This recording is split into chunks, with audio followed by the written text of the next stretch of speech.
ভারতের পশ্চিমবঙ্গের কিংবদন্তি সঙ্গীতশিল্পী কবির সুমন বাংলাদেশের রাজনৈতিক পরিস্থিতি নিয়ে বরাবরই সরব তিনি। প্রায়ই তাকে দেখা যায় বাংলাদেশের নানা ঘটনা নিয়ে নিজের মত প্রকাশ করতে।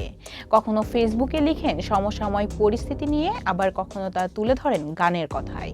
জুলাই আগস্টের গণ অভ্যুত্থান ও পরবর্তী সময়ে নানা বিষয়ে সোচ্চার ছিলেন ওপার বাংলার এই শিল্পী।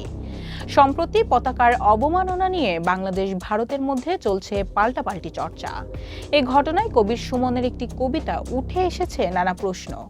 শনিবার ফেসবুকে প্রকাশিত কবিতায় উঠে এসেছে কাঁটাতারের সীমান্তে ফেলানীকে হত্যার বিষয়টিও। কবির সুমনের কথায় কতগুলো উজবুক পতাকা মারালো, বিজ্ঞতায় ব্লাড প্রেশার বাড়ালো। পতাকার চেয়ে বড় ফেলানীর বুক, সেটা তাক করেছিল তার বন্দুক। কাঁটাতরে ঝুলছিল মেয়েটা আমার, দেশের বুলেট দেশপ্রেমের খামার। তিনি আরও লিখেছেন, কার দেশ, কার ফ্ল্যাগ, কার কাঁটাতার, কোথায় রইল ঝুলে ফেলানী আমার। পরের জন্মে মেয়ে আমি, আর তুমি ফ্ল্যাগহীন কোনো দেশে খুঁজে পাবো ভূমি। আমার সঙ্গে গান গাইবে, তুমিও গাইবে অন্য কোনো জন্মভূমিও। সবশেষে কবির সুমন লিখেছেন, পরের জন্মে যে ফেলানীর বাবা হবে আর আবু সাঈদের মতো ঘাতকের সামনে বুক পেতে দেবে, জয় ভালোবাসা। সুমন তার এই লেখার কারো নাম নেননি, তবে অনেকেই মনে করেছেন এটি তিনি মূলত কবি শ্রীজাতকে উদ্দেশ্য করে লিখেছেন। পোস্টের মন্তব্যকারীদের ইঙ্গিতও তেমন। পরদিন রোববার কবির সুমন ফেসবুকে আরও একটি পোস্ট করেন।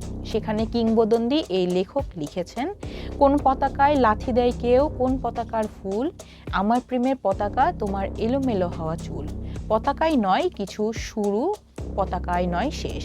আমি ভারতবর্ষ প্রিয়া, আমি বাংলাদেশ। তিনি আরও বলেন, কারা কারে কার অপমান প্রিয়া, কতগুলো উজবুক, আদরে আদরে এঁকে দেব চলো সবার দেশের মুখ। ভুলেই যাই কেন একজন কুশে ঝুলেছেন একা একা, সকলের হয়ে চলো প্রিয়তমা যদি পাই তার দেখা। তিনি বলবেন, এসো হাত ধরো শত্রুতা ভুলে যাও, পতাকার চেয়ে ভালোবাসা বড় প্রেমের গানটা গাও।